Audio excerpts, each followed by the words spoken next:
আসসালামু আলাইকুম। এখন আপনারা দেখবেন সংবাদ শিরোনাম। ছড়িয়ে পড়েছে মধ্যপ্রাচ্যের যুদ্ধ। ইরানের জাহাজে মার্কিন সাবমেরিনের হামলায় নিহত অন্তত ৮০। খামেনির স্থলাভিষিক্ত হলেন সৈয়দ মুজতবা। বাংলাদেশ সহ মুসলিম দেশগুলোর সহমর্মিতা চাইল ইরান। আমিরাতে আটকে পড়া প্রবাসীদের ফেরাতে আজ ও কাল 2টি ফ্লাইট পাঠাচ্ছে ঢাকা। যুক্তরাষ্ট্রের সাথে সই হওয়া বাণিজ্য চুক্তিতে সম্মতি ছিল প্রধান দুই রাজনৈতিক দলের, জানালেন ডক্টর খলিল। জ্বালানি সংকট মোকাবেলায় মার্কিন সহকারী পররাষ্ট্রমন্ত্রীর সহযোগিতা কামনা। তালিকা করে চাঁদাবাজ ও অস্ত্রধারীদের বিরুদ্ধে দেশব্যাপী অভিযান, জানালেন স্বরাষ্ট্রমন্ত্রী। পরীক্ষামূলকভাবে বিভিন্ন সড়কে বন্ধ হবে অটোরিকশা। সিদ্ধিরগঞ্জ ভূমি অফিসে প্রতিমন্ত্রীর আকস্মিক পরিদর্শন, কাউকে না পেয়ে ক্ষোভ। সকাল 9টা 40 পর্যন্ত অফিসে অবস্থান বাধ্যতামূলক করল সরকার। দেশের যে কোনো প্রান্তে যে কোনো দিন যে কোনো অফিসে সারপ্রাইজ ভিজিট সেটা আমরা অব্যাহত রাখব। আমরা কারাপশনের এগেনস্টে আমাদের যে ভূমিকা, অর্থাৎ আমাদের যে ঘোষণা জিরো টলারেন্স। ইসলামী বিশ্ববিদ্যালয়ে কর্মচারীর ছুরিকাঘাতে প্রাণ গেছে সমাজ কল্যাণ বিভাগের চেয়ারম্যান আসমা সাদিয়ার। অভিযুক্তের আত্মহত্যার চেষ্টা। আবিরে রঙিন ফাগুন সমীরণ, হোলি উৎসবে প্রাণের স্পন্দন। পুরান ঢাকায় উচ্ছ্বাসের ফোঁয়ারা ভক্ত অনুরাগীদের। আসসালামু আলাইকুম। এখন দেখবেন সংবাদ বিস্তারিত। মধ্যপ্রাচ্যের যুদ্ধ আরও ছড়িয়ে পড়ার শঙ্কা দেখা দিয়েছে। অঞ্চলটির গণ্ডি পেরিয়ে এবার ইরান মিসাইল ছুড়ল নেটোভুক্ত তুরস্কে। যদিও তা ভূপাতিতের দাবি করেছে নেটো, পাশাপাশি ইসরায়েল ও আরব দেশগুলোর কৌশলগত গুরুত্বপূর্ণ স্থাপনায় হামলা অব্যাহত রেখেছে তেহরান। অন্যদিকে আগামী কয়েকদিনের মধ্যেই ইরানের আকাশসীমা পূর্ণ নিয়ন্ত্রণের ঘোষণা দিয়েছে ওয়াশিংটন। দেশটির যুদ্ধমন্ত্রী পিট হেগসেথ এক সংবাদ সম্মেলনে সামনে হামলা আরও জোরদার করার কথাও জানিয়েছেন। এদিকে পাল্টাপাল্টি হামলা চলছে ইসরায়েল হিজবুল্লাহর মধ্যেও। ইরানের ছোড়া মিসাইলের ধ্বংসাবশেষ এটি তুরস্কের আকাশসীমায় প্রবেশের সাথে সাথেই ভূপাতিত করে ন্যাটোর ক্ষেপণাস্ত্র প্রতিরক্ষা ব্যবস্থা। এতদিন মধ্যপ্রাচ্যের মার্কিন ঘাঁটিগুলোকে টার্গেট করা হলেও মঙ্গলবার থেকে রণকৌশলে ব্যাপক পরিবর্তন এনেছে তেহরান। প্রথমবার ন্যাটোভুক্ত তুরস্কে হামলা তার সবচেয়ে বড় প্রমাণ। এছাড়া টার্গেট করা হয়েছে মার্কিন দূতাবাস, সিআইএর স্টেশন আর কূটনৈতিক এলাকার মতো কৌশলগত গুরুত্বপূর্ণ অবস্থান। ব্যাপক পরিসরে ড্রোন আর মিসাইল হামলা হচ্ছে আরব আমিরাত, বাহরাইন আর কাতারের মতো মার্কিন মিত্র দেশগুলোই। রাতভর আরো কয়েক দফা হামলার হুঁশিয়ারি দিয়েছে আইআরজিসি। এদিকে ইরানের রাজধানী তেহরানে নতুন করে কয়েক দফা বিমান হামলা চালিয়েছে যুক্তরাষ্ট্র ইসরায়েলের যৌথ বাহিনী। গুড়িয়ে দেওয়া হয়েছে সর্বোচ্চ নেতা নির্বাচনের দায়িত্বে থাকা বিশেষজ্ঞ প্যানেলের কার্যালয়। এছাড়াও কোম, ইস্পাহান সহ বিভিন্ন শহরে অবিরাম হামলা চলছে। আগামী কয়েকদিনের মধ্যেই ইরানের আকাশসীমা সম্পূর্ণ নিয়ন্ত্রণে নেওয়া সম্ভব হবে বলে জানিয়েছেন মার্কিন যুদ্ধমন্ত্রী। মোতায়েন করা হবে অতিরিক্ত সেনা। We are only 4 days into this. যুদ্ধের মাত্র 4 দিন পেরিয়েছে। এরই মধ্যে পরিস্থিতি বদলাতে শুরু করেছে। আরো বেশি সেনা পাঠানো হচ্ছে। তবে তাড়াহুড়ো করছি না আমরা। কয়েকদিনের মধ্যে আমরা ইরানের আকাশসীমার পূর্ণ নিয়ন্ত্রণ নেব। প্রেসিডেন্ট ট্রাম্প বলেছেন, জয়ী হতে যতদিন সময় লাগে আমরা ততদিন সময় নেব। And as President Trump has said, we will take all the time we need. শুধু ইরানেই নয়, রীতিমতো যুদ্ধাবস্থা বিরাজ করছে লেবাননে। দেশটির দক্ষিণাঞ্চলে স্থল অভিযান চালাচ্ছে ইসরায়েলি বাহিনী। ব্যাপক বিমান হামলার মুখে রাজধানী বৈরুত। হিজবুল্লাহ ইসরায়েলের সামরিক ঘাঁটিসহ বিভিন্ন স্থাপনায় পাল্টা হামলা চালাচ্ছে। সব জল্পনা কল্পনার অবসান ঘটিয়ে ইরানের সর্বোচ্চ ধর্মীয় নেতা হলেন খামেনি পুত্র সৈয়দ মুজতবা খামেনি। অথচ মৃত্যুর আগে সম্ভাব্য উত্তরসূরিদের তালিকায় মুজতবার নামই রাখেননি আয়াতুল্লাহ আলী খামেনি।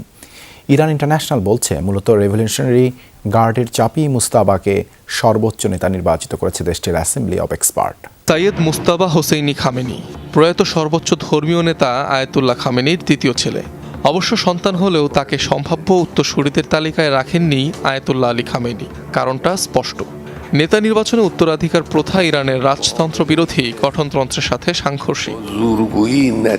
কিন্তু সর্বোচ্চ নেতা নিহতের পর দেখা গেল এতদিন মুজতবা খামেনিকে দেখা হতো পর্দার আড়ালের এক চরিত্র হিসেবে, যিনি প্রকাশ্যে আসতেন কম, অথচ ছিল অন্তরালের ভূমিকা।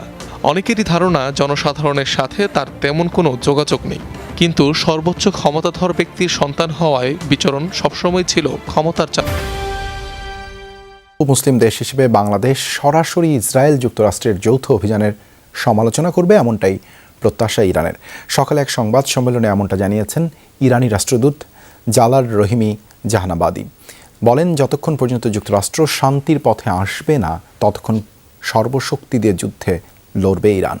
তবে যুক্তরাষ্ট্র আলোচনায় বসলে তেহরানও রাজি। আশ্বাস দেন, নিজ নাগরিকদের মতোই প্রবাসী বাংলাদেশি ও শিক্ষার্থীদের নিরাপত্তা দেয়া হচ্ছে। ইরানেই প্রাণ হারিয়েছে সহস্রাধিক, প্রতিবেশী লেবাননেও দেদারসে মরছে মানুষ। দুপুরে বাংলাদেশে নিযুক্ত ইরানের রাষ্ট্রদূত জালাল রহিমি জাহানাবাদী একটি সংবাদ সম্মেলন করেন। এ সময় ইরানের প্রতি সহমর্মিতার পাশাপাশি সর্বোচ্চ ধর্মীয় নেতা আয়াতুল্লাহ খামেনির মৃত্যুতে শোক ও সমবেদনা প্রকাশ করায় বাংলাদেশ সরকারকে জানান কৃতজ্ঞতা। পবিত্র রমজানের সবচেয়ে নিকৃষ্ট শত্রুর হামলায় শাহাদাত বরণ করেছেন সর্বোচ্চ ধর্মীয় নেতা আয়াতুল্লাহ খামেনি। এটা ইরানের জন্য গৌরবের। বাংলাদেশের জনগণ পাশে থাকায় ইরানিরা আনন্দিত।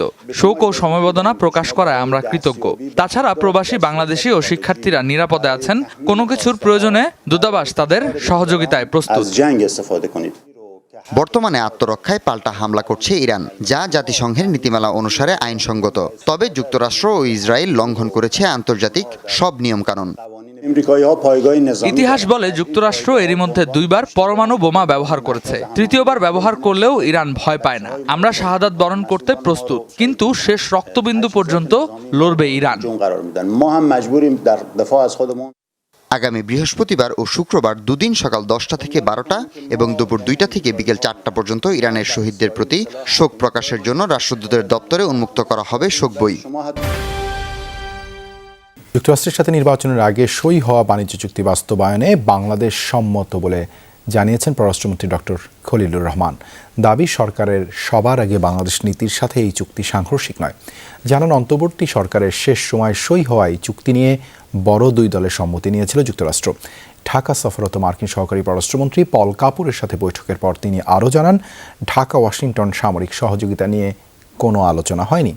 যুক্তরাষ্ট্রে থাকা অবৈধ বাংলাদেশিদের ফেরানোর ব্যাপারেও আলোচনা হয়েছে খলিল পল কাপুর বৈঠকে। দিনের শুরুতেই পররাষ্ট্র মন্ত্রণালয়ে যান যুক্তরাষ্ট্রের দক্ষিণ এশিয়া বিষয়ক সহকারী পররাষ্ট্রমন্ত্রী পল কাপুর। প্রথমে পররাষ্ট্র প্রতিমন্ত্রী শামা ওবায়দের সাথে সাক্ষাৎ করেন তিনি। এ সময় সুষ্ঠু নির্বাচনের মাধ্যমে বিজয়ী হওয়ায় ক্ষমতাসীন দল বিএনপিকে অভিনন্দন জানান পল কাপুর। পরে পররাষ্ট্রমন্ত্রী ডক্টর খলিলুর রহমানের সাথে প্রায় ঘণ্টাখানেক বৈঠক করেন তিনি। আলোচনায় উঠে আসে দেশটিতে থাকা অবৈধ বাংলাদেশিদের প্রসঙ্গ। বৈধ কাগজপত্রবিহীন বাংলাদেশি যারা আমেরিকাতে আছেন তাদের ফিরে আনার ব্যাপারেও কথা বলেছি।